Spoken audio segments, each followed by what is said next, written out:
Vous écoutez La Story, issue de l'épisode S402 du podcast Faut pas pousser les ISO, diffusé le jeudi 24 mars 2022.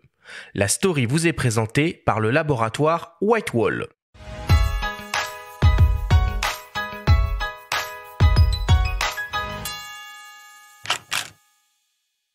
C'est une soirée diapo pas comme les autres, à laquelle nous convie Loïc Bartolini. Tous les lundis soirs, au théâtre Métropole, en plein cœur de Paris, le photographe suisse nous embarque dans un tour du monde original, grâce à des photos qu'il a prises aux quatre coins de la planète, et surtout, sous la forme d'un one-man show.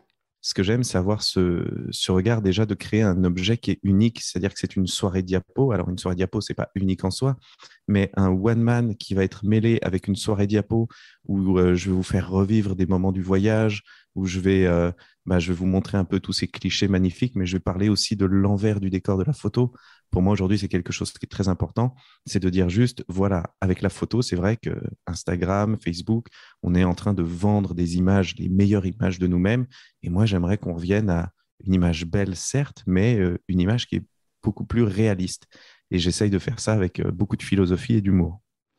Comédien et scénariste, ce trentenaire touche-à-tout s'est emparé de l'outil photographique pour légitimer ses voyages. Après quelques vaines tentatives d'exposition, il décide d'écrire un spectacle autour de ses tribulations sous toutes les latitudes.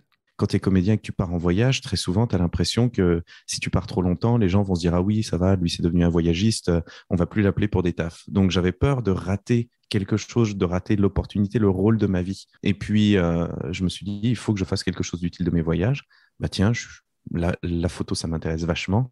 Je vais partir avec un appareil photo, comme ça, je ramène quelque chose et je pourrais en faire quelque chose. J'en ai rien fait au début. Après, j'ai fait des expos dans des salons de massage shiatsu. Ensuite, j'ai fait des expos dans des bars, mais je trouve que ton travail, il n'est jamais mis vraiment en avant et correctement exposé dans ce genre de lieu. Puis toutes les galeries, j'avais pas du tout le réseau. Et donc, du coup, je me suis dit, tiens, je sais écrire des histoires, je sais raconter des histoires, je vais raconter toutes les histoires qui sont derrière les photos et monter le spectacle comme ça. Photographe en liberté a été joué pour la première fois en janvier 2019, avant que l'éruption de la crise sanitaire le mette entre parenthèses, quelques semaines plus tard. Depuis le mois de septembre, Loïc Bartolini savoure son retour sur scène et il assume de faire l'impasse sur la pandémie dans le spectacle.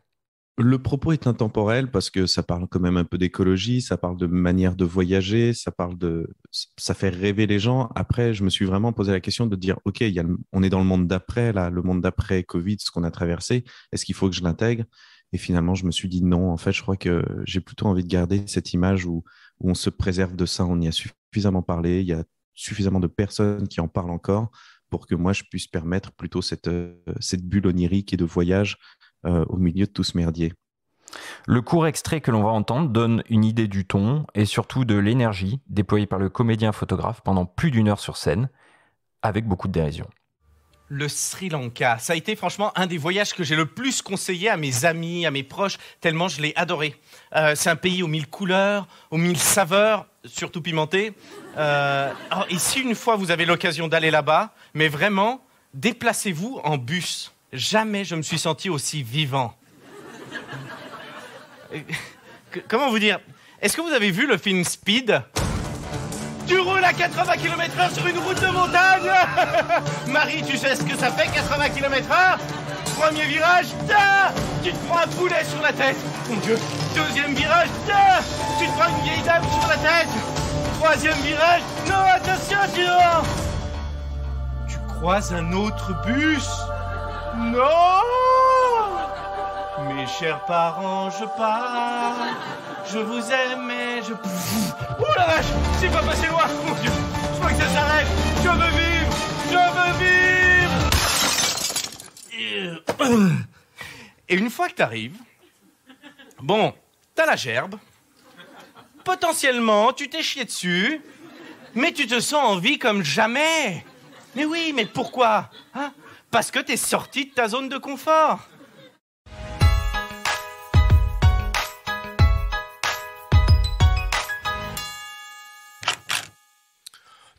Très cool tout ça. Où est-ce qu'on peut le voir ce spectacle, Benjamin? Alors ce spectacle, on peut le voir à Paris tous les lundis soirs à 20h au Métropole, en plein cœur de Paris, donc dans le 9e arrondissement, jusqu'à la fin du mois de mai. Puis il va tourner en France aussi à Avignon au mois de juillet pendant le festival. Il sera aussi au mois d'avril à Brive, à Aix-en-Provence. Vous pouvez retrouver toutes les dates sur les différents réseaux sociaux. Je conseille d'aller voir, c'est original. Franchement, c'est osé, c'est culotté. Un photographe qui parle de voyage comme ça, qui arrive à en faire rire. C'est hyper visuel, donc c'est dur de s'en rendre compte comme ça uniquement par le son. Mais ça mérite vraiment le déplacement. Il déploie une énergie folle. Il arrive à faire plein de choses autour du mime, autour de la photographie aussi. Il se moque pas mal de nous, hein, les geeks que nous sommes, avec tous les réglages et compagnie. Gilet à poche? Même pas, mais ou l'impossibilité tout simplement, ou l'absurdité de voyager avec un ou une photographe, voilà, ça j'en dis pas plus, mais les gens qui l'ont fait savent très bien de quoi je parle. Donc on va faire un épisode là-dessus, Benjamin, je pense. Ah, ça mérite. Tu seras l'invité. Et en tout cas, ça veut dire qu'on reparle un peu ça reparle un peu de voyage, de photos. Bon, moi ça me fait plaisir. Il a délibérément choisi de pas évoquer la Covid. Il explique pourquoi et ça fonctionne très bien. Effectivement, le propos est intemporel. Donc ça vaut le coup. Toi, qui es amené à beaucoup voyager aussi, Alexis, est-ce que tu as pâti justement de la Covid ces derniers mois ou comment tu vis ça dans ton travail? Non, je dirais pas que j'en ai pâti. Je pense que j'étais loin d'être parmi ceux qui ont le plus eu à se plaindre, etc. Ma situation a fait que je suis resté en France, comme un peu tout le monde. J'ai eu en plus la chance de pas rester à Paris. Et puis c'est arrivé à un moment donné particulier où j'avais un gros projet de livre à écrire, et donc j'ai passé 6 mois à faire ça.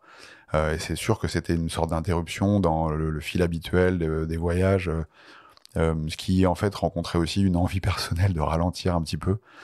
C'est vrai que quand on enchaîne beaucoup de voyages à l'étranger pour faire des photos, des reportages, etc., arrive un moment donné où, peut-être pas de la lassitude, mais on apprécie aussi de pouvoir prendre le temps de pas être sans arrêt dans les bagages. Et donc non, j'ai plutôt pris ça comme une respiration assez agréable.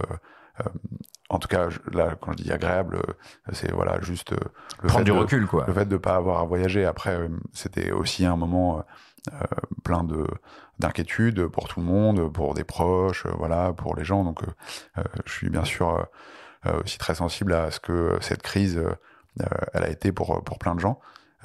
Mais c'est vrai que pour moi, ça a été moins de voyages et en fait aussi des choses personnelles assez riches.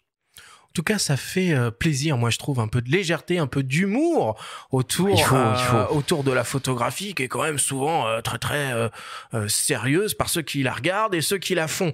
Donc c'est chouette. Merci Benjamin pour cette chouette découverte. On va aller voir le spectacle évidemment avec beaucoup de plaisir.